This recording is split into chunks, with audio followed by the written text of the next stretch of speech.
What happens when the device we put in our child's hands becomes the place where the danger finds them? What happens when bullying, exploitation, predators, dangerous content, and addictive algorithms follow our kids into their bedrooms and parents don't have the tools or the information to stop any of this? And what happens when families who have already suffered unimaginable loss take their grief to Capitol Hill and say, no more children?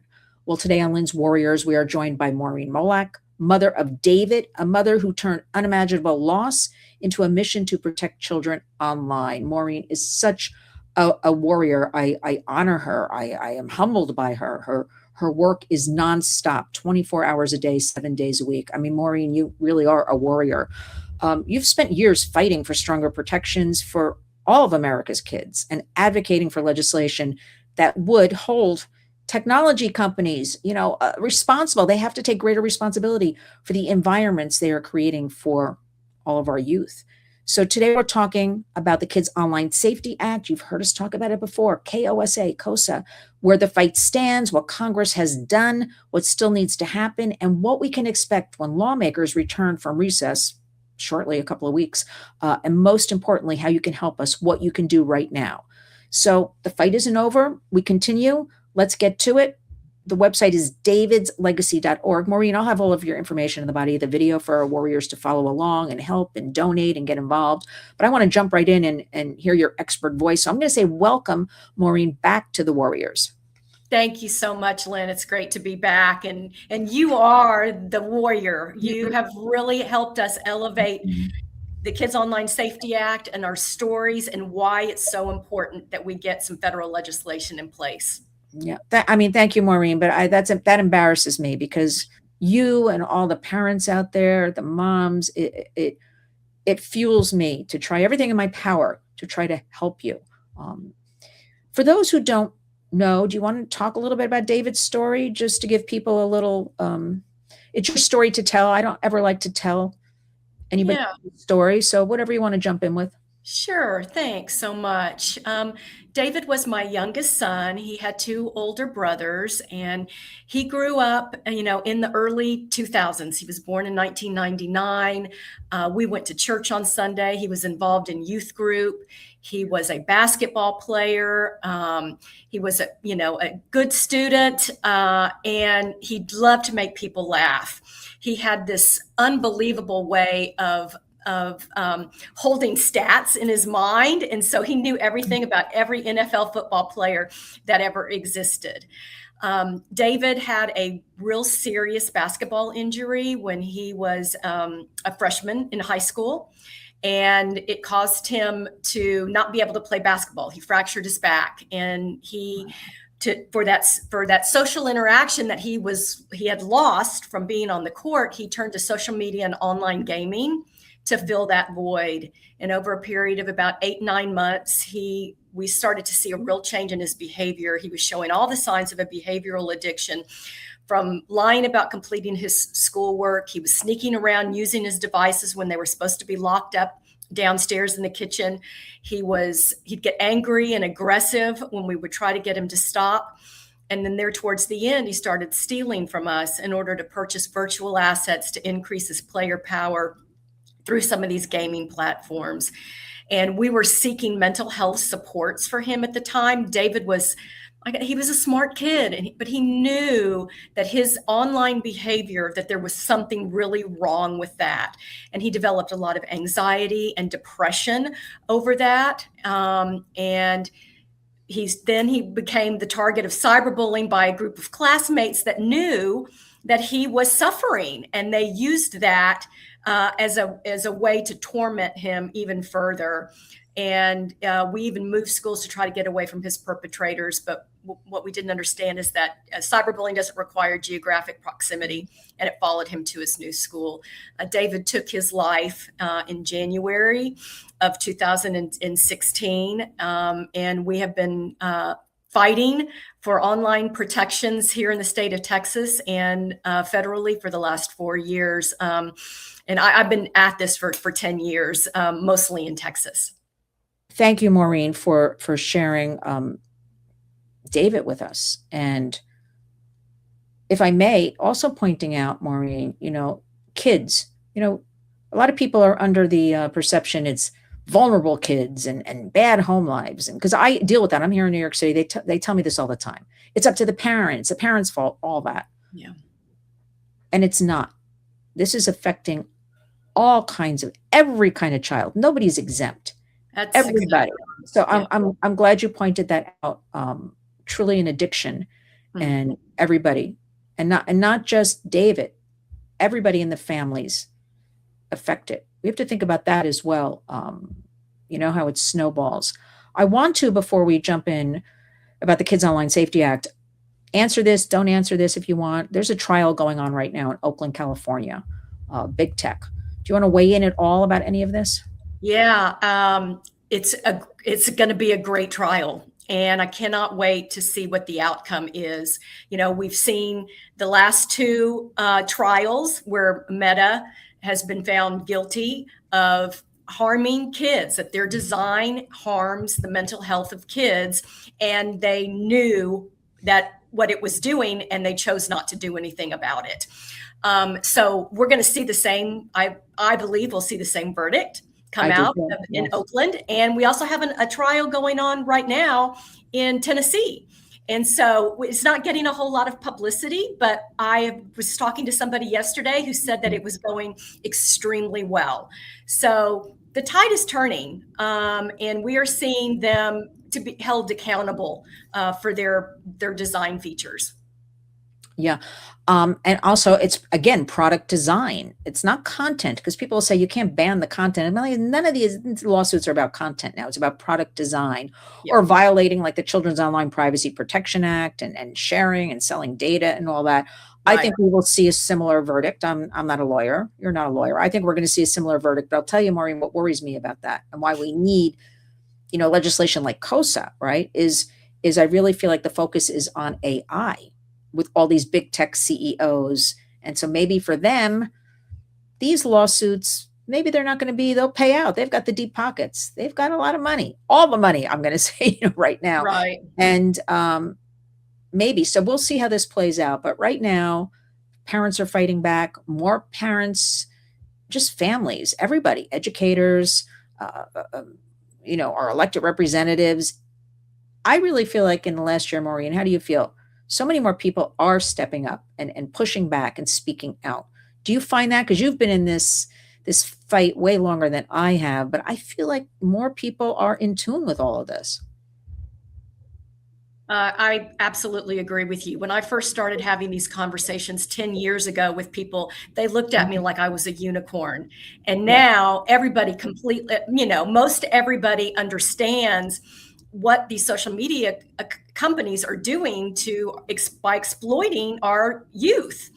And so, we're, not just legislators are understanding the issue even more, but we have parents that are stepping up, parents who are seeing it in their own home and saying, we cannot fight against this ourselves. These algorithms are designed by people way more sophisticated than the normal person is. And so asking parents to be able to understand that and help their kid is a near impossible task. Yeah, you know what I say, Maureen? The gig is up. You know what I mean? We're savvy. We're all much smarter now. We have proof. We have whistleblowers. Even we have internal memos. Brought forth. This is it. The reckoning. All right, now let's get into the Kids Online State Safety Act, August 2026. We're almost to September. I believe this is a very critical moment. The House passed the broader Kids Act, right, which included a version of Kosa along with some other child safety legislation. Then on August 5th, we had the Senate Commerce Committee approving the Senate's version of Kosa through a unanimous vote. That's very nice. Mm-hmm. We don't have a final law yet. So let's talk about the next steps. Lay it out, because you really are one of the foremost experts in all of this. Well, we're further along this Congress than we've been in the previous two Congresses since we've been working on the Kids Online Safety Act. So I think that is a positive thing to remember. So we have a House version. This is the first time we've had a version come out of the House. And it was what they were able to pass. And as everybody knows, they have so many more factions in the House, and they're dealing with a lot of different caucuses and a lot of different belief, more so than they are in the Senate, which has seemed to have been more unified around how we're going to address this issue. So next step is that we are hoping and praying for a floor vote in the Senate, since we have this strong Senate version that came out of the Commerce Committee, thanks to my Senator Ted Cruz. Now we want this floor vote. And if we can get Kosa off of the floor, just like we did 2 years ago, with a clear message to the House, maybe we'll get another 91-3 vote, or we'll get 100-0 vote. That will set the stage for hopefully the House and the Senate to come together and start negotiating and see if it's possible that we can get a bicameral agreement that everybody can live with. I've been doing this, Lynn, for 10 years, and you never get, or at least I haven't, in all the work that I've done here in Texas, I've never gotten everything that I've asked for in a law. Like, you shoot for the strongest that you possibly get, and then you have to negotiate, and it may not be good enough, and so everybody will have to make a decision who's been working on this, including you and all of the other advocates, because there's been so many groups that have worked on this. And we just can hope for the strongest bill possible and see if it's enough for us. Otherwise, what I think will happen, and it's what I'm planning on doing, is working in the individual states. And how can we pass a Kosa-styled bill in all 50 states and really start putting that pressure on big tech, because they're going to have to conform to 50 different laws. So let me just break this down, Maureen. So now we're going to have, let me just make it very simple. So we're going to have both sides coming together. So the House and the Senate, right? They've got to try to come up with something. And hopefully that will be enough to some sort of safety online for our kids. And like you pointed out, I think it's very hopeful we've gotten this far. I think this is something. I do like the idea that you're talking about, working in our states, because that's where our warriors out there can really get involved in the community, local level, state level, and chip away, because we don't need everybody. We're not suggesting, because a few people have said to me, Maureen, well, I can't go to Washington like you do. And I said, well, yeah, but you can do something in your home. You can do something, your school board or your local leaders. Maureen, as I'm talking to you, I don't know if I ever asked you this question, but would you ever consider running for office? I don't know if I ever asked you that, but I'm like, you have never asked me that, but I have had other people have asked me that, and I'm like, I could support Maureen and help her. But here's big no. It's a big no, because now, why do you say no? I have just seen the inner workings. I've seen the inner workings, and I want absolutely no part of it. I mean, it is really that, especially in DC, it's just brutal. I've had a lot of luck in Texas, and we have a lot of wonderful members and people who really care about this issue. And I like doing what I'm doing and helping families and helping advocates, that are wanting to learn how they can pass a law in Texas. So we've got a group of folks here that are, really wanting to step up their game. And so they were in Austin with me yesterday. And so it's just exciting to see more people really get involved in advocacy. Yeah, it's boots on the ground. Can you talk about Austin at all, what you did yesterday? Yeah, I was invited to testify at a hearing in our House Public Health Interim Committee. And because Texas only is in session about 5 months every other year. So this is I know, for a really big state, people were really shocked when they hear that. So we are not in session this year. And so they'll often hold these interim committee hearings to get ready for the session, which will begin in January. And so they wanted to hear about social media and emerging technology and its effect on the mental health of our young people. So I was invited to testify, and I talked about I talked about my son David, and I talked about some of the other parents and Parents SOS and what happened to their children. I talked about the Kids Online Safety Act and where we are with that legislation right now, and all of the great work that has been done in the states while we're trying to get Kosa passed, and what we could do more in Texas. And there was that, this was one of many different charges that they were looking at yesterday. And our session lasted about 2 hours. Wow. The members were so engaged, asking us questions about the impact. So I was there with a person from a conservative think tank, Texas Public Policy Foundation, and then a child psychologist from Texas Children's Hospital. And so, we had everybody coming at it from a different perspective, and the questions that they asked were terrific. And I really do believe that we are going to take a strong stance against big tech next session. That's exciting, Maureen, that they would ask, all these questions. And because I sometimes feel like when I talk in Washington, it goes in one ear out the other. But I think that's very exciting news. It is. And and I'm going to take back about running for office, because we need you as boots on the ground, actually getting the work done where you are, in Texas. But if you ever do run, I'll be your campaign manager. Okay. I do that deal. What do you want Congress right now? They'll be back in a couple of weeks. What do you want them to hear from parents right now? Should we be continuing to push as hard as we can in the next few weeks about all of this? Tell us what you want them to hear. Yeah, I do. I think they should be calling their senators and asking their senators to send an email or text or call Mr. Thune, and because it's in his court right now. He is the one that will have to call the floor vote. And so we need to make sure that his office understands how important this is to the individual senators. So if they hear from their constituents that they want to see a floor vote, and we want to see that floor vote with Kosa intact as it came out of the committee. So that sets us up for that strongest possible position to negotiate with the House after it passes the floor, which we know it will.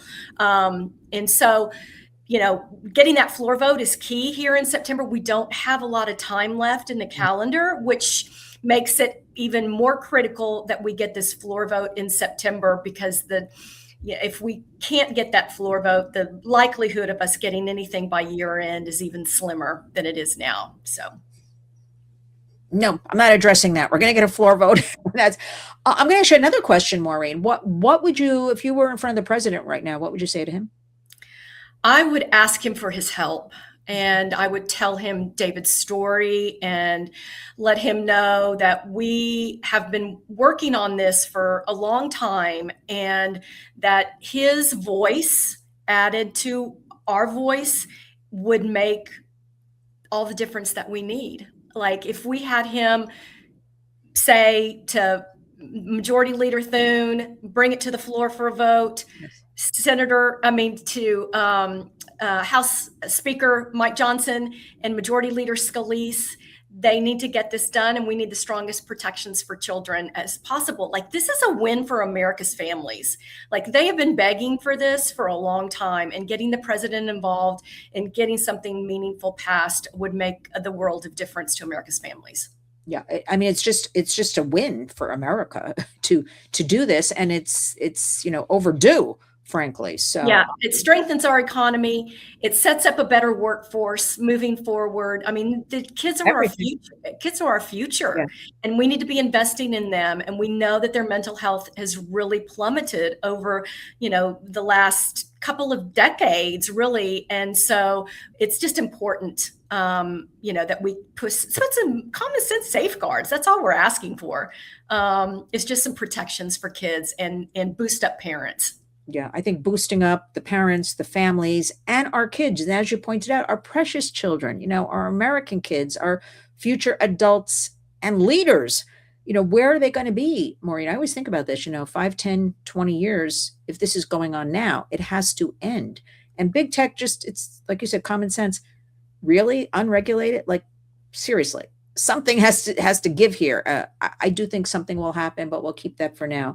I get a lot of pushback, Maureen, about Oh, these concerns about privacy, free speech. Anytime I'm posting about Kosa, um, government overreach, how should the public think about those concerns? I, of course, am convinced a lot of them are bots that they see Kosa, Kids Online Safety Act, and then they employ bots. But Yes. what's your experience, and what do you actually say to the public? I'm like, I think our microwaves and TVs already spy on us, but they have our information, so let's keep the kids safe. But how do you address all of that? Yeah, I think there's a couple of things there, Lynn. It's, we do certain things as good humans and as Yeah. government to protect kids that we don't necessarily do for adults. And we have a moral obligation Yes. to address an issue that is impacting our kids in the way that big tech and social media and emerging technologies and soon to be AI are affecting our young people. And we have an obligation to do that. We have an obligation to protect kids. And so that's one thing. And the other part about, as you said, right, the free, this is free speech. We passed the App Store Accountability Act in Texas last session, and so there's going to age verification here. It was upheld by the Fifth Circuit to let it go into effect, and so super excited that we'll have that in Texas. But once again, there are ways that are privacy protected that people can use the technology.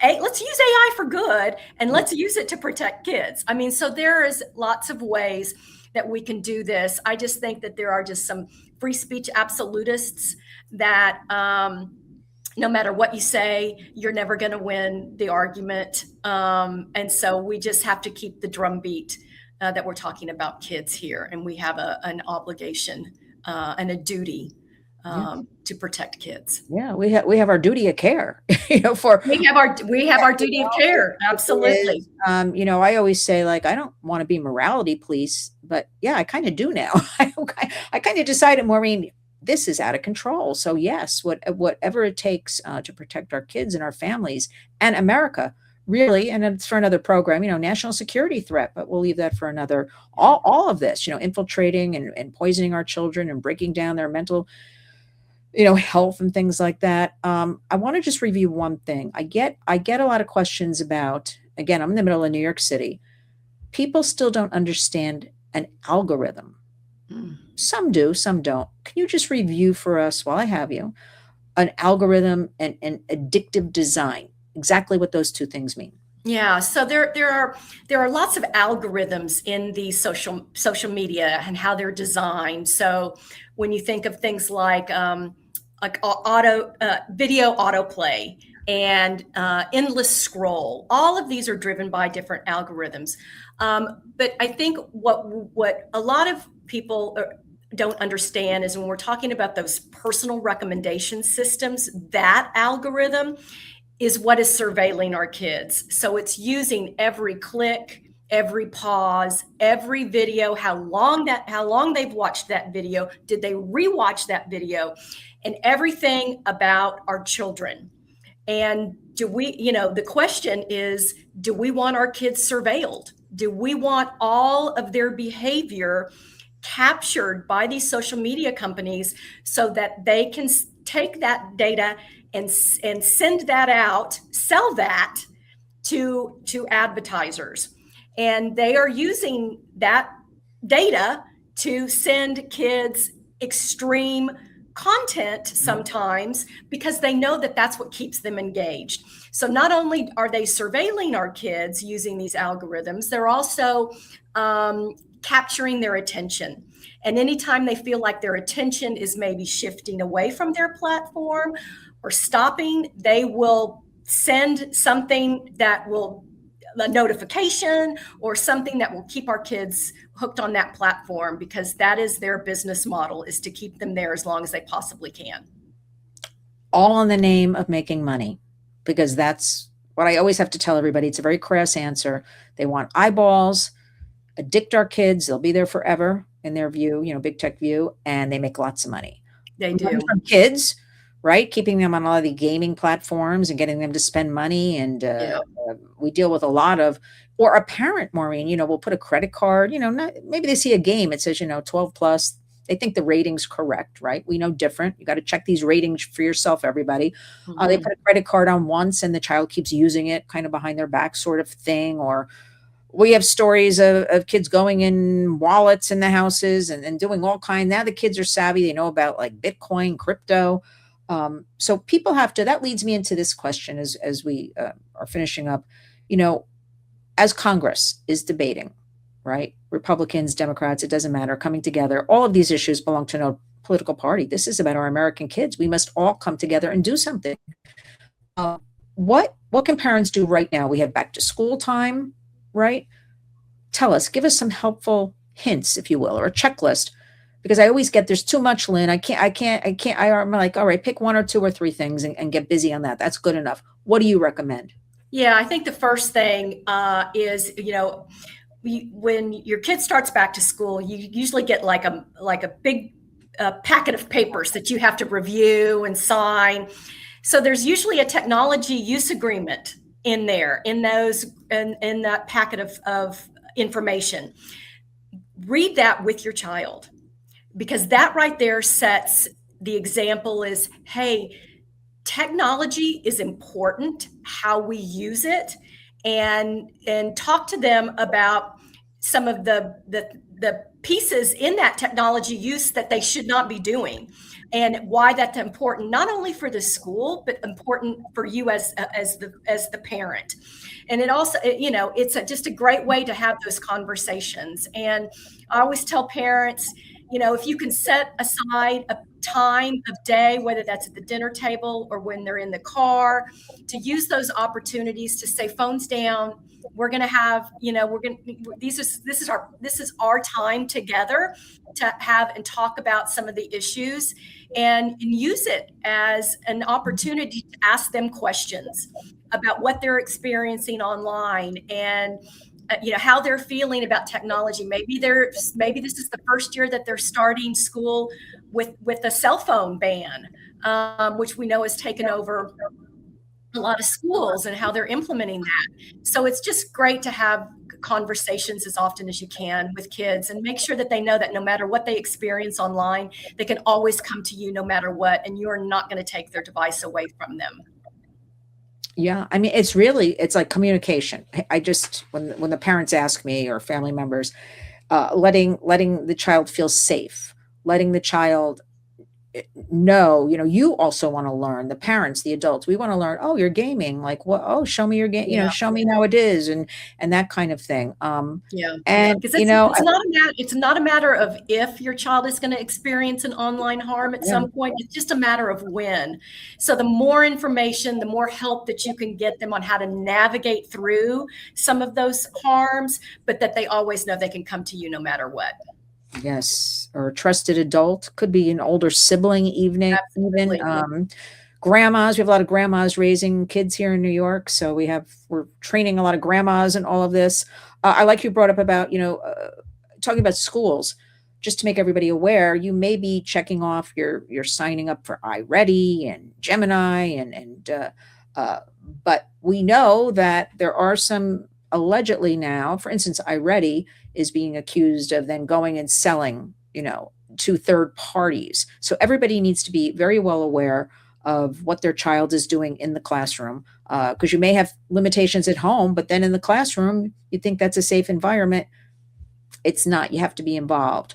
What Right. do you think? What do you think about the pencil to paper? We have this movement. You know what I'm talking about across the United States that parents have started. Yeah. Are you doing that in Texas or? We are. We have a team that's working on that daily, and actually had a meeting with one of our legislators in Texas, who is going to be introducing a bill Oh, good. next session, and giving our school districts some local control, but also just setting up a framework of what the legislature thinks is the most important for our kids and technology in the schools. Yeah, I love the idea. I mean, Pennsylvania announced recently, the governor, Josh Shapiro, we're going to get back in 2027 to textbooks and get the Chromebooks out of the classrooms. I'm like, oh, what is he going to run for president? Maybe we can have a national movement. I digress with that one, Maureen. Finish this up. Anything else before I let you go you want us to be made aware of? I just think that it's important for people to understand that this is not a parenting issue. Like if you're out there and you are struggling with any of these issues with your children, you are not alone. And there are folks out there that will help you navigate through it, and they can reach out to us at David's Legacy Foundation. We certainly have resources there, and just everybody needs help every now and then, and so just knowing that you're not alone. Yeah, I love that. And again, Maureen, I'll have all of, David's Legacy Foundation, everything listed in there. We want people to truly support. That includes donations. I'm bringing it up, Maureen, because, you have done, no, but truly you have done so much on your own, I think. I never really discussed this with you, but I can only imagine, and it's time for, you know what, maybe somebody really doesn't want to get too involved, but you know how you can get involved? You can make a donation. And that we'll take it, right, Maureen? We That's will we, right. we will take anything Absolutely. that empowers us to continue the work and keep going.